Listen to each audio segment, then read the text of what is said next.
बच्चों कैसे हो आप? अच्छी चल रही होगी आपकी पढ़ाई लिखाई, क्योंकि हमारा लास्ट वीडियो क्या था, हम भी पढ़ेंगे। इंटरेस्टिंग था ना बहुत। कैसे सब लोग रोने लगे थे, बड़ा मज़ा आया था ना वीडियो में देखकर कि किस तरह से हमें पढ़ना लिखना चाहिए। ओके, तो बच्चों आज हम लोग जाएंगे वर्कशीट पर, जिसका टॉपिक है हम भी पढ़ेंगे वर्कशीट रीडिंग पार्ट 17। जैसे मैंने आपको बताया कि आज का टॉपिक है हम भी पढ़ेंगे और वर्कशीट करेंगे, ठीक है। तो सबसे पहला प्रश्न आप क्या लिखेंगे? दूध वाला चिट्ठी देखकर क्यों रोने लगा? दूध वाला चिट्ठी देखकर इसलिए रोने लगा क्योंकि वह अनपढ़ था, निरक्षर था, उसे पढ़ने में तकलीफ़ होती थी, इसलिए वह माताजी के कहने पर भी चिट्ठी पढ़ नहीं पाया, तो अपने अनपढ़ होने की वजह से वह रो रहा था। ओके, नेक्स्ट वन, चिट्ठी में क्या लिखा था? चिट्ठी में लिखा था कि माताजी का बेटा है ना जो, कि मैं दफ्तर से छुट्टी लेकर 4 दिन के लिए गांव घूमने आ रहा हूँ। ओके, और थर्ड है, जब जागे तभी सवेरा का क्या मतलब होता है? जब जागो तभी सवेरा का मतलब होता है कि जिस चीज़ का आपको पहले ज्ञान नहीं हो और आपको आराम मिल जाए अच्छा सा उस चीज़ का ज्ञान, तो उसी वक्त तुरंत उसी क्षण हमें उस ज्ञान को लेने के लिए प्रारंभ या तो आरंभ कर देना चाहिए। तो जब जागे तभी सवेरा। और आगे बढ़ते हैं बच्चों, दिए गए शब्दों की सहायता से वाक्य पूरे कीजिए, यानी कि fill in the blanks. Okay बच्चों, आपको चाहिए तो आप अपने टेक्स्ट बुक में भी टिक कर सकते हैं। पहला है, डैश चिट्ठी लेकर उसे उलट पलट कर देखता है। सबसे पहले कौन आता है? यस, दूध वाला चिट्ठी लेकर उलट पुलट करके देखता है। दूसरा है, पिछले साल मैं डैश में गया था। तो ये वाक्य गुब्बारे वाले ने बोला था, वो कहाँ गया था? वह मेले में गया था।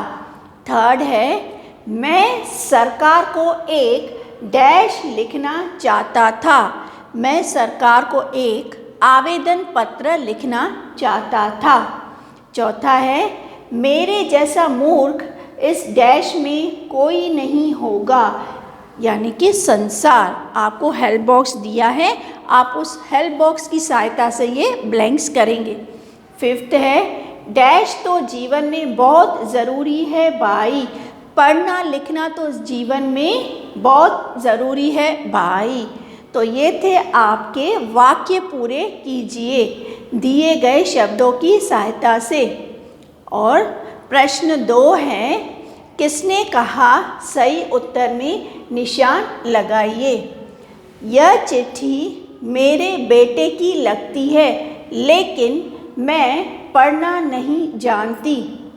बूढ़ी औरत ने, सैनिक ने, अथा गुब्बारे वाले ने। तो ये वाक्य किसने बोला? यस, ये वाक्य बोला था बूढ़ी औरत ने। दूसरा है, हाँ यह सही है, जब जागे तभी सवेरा। दूध वाले ने, बूढ़ी औरत ने या सैनिक ने? बताओ, ये वाक्य किसने बोला था? आपने रीडिंग किया है तो ये टिक आप ही करेंगे। Okay, this is for you. आइए तीसरा प्रश्न है, दिए गए प्रश्नों के उत्तर लिखिए। बूढ़ी औरत ने दूध वाले को रोकते हुए क्या कहा? मैं दोहराती हूँ, बूढ़ी औरत ने दूध वाले को रोकते हुए क्या कहा? बच्चों आप चाहें तो टिक मार्क्स कर सकते हैं। This is on page number 94। दूध वाले भाई, यह चिट्ठी मेरे बेटे की लगती है, लेकिन मैं पढ़ना नहीं जानती। ज़रा तुम इसे पढ़कर सुनाओगे? तो ये था आपका फर्स्ट पैराग्राफ और फर्स्ट बॉक्स, पेज 94। ओके, ठीक है। गुब्बारे वाला किसे और क्यों आवेदन पत्र लिखना चाहता था? बताइए बच्चों, उसका मेले में काफ़ी नुकसान हो गया था ना, तो मुआवजे के लिए वो सरकार को आवेदन पत्र लिखना चाहता था।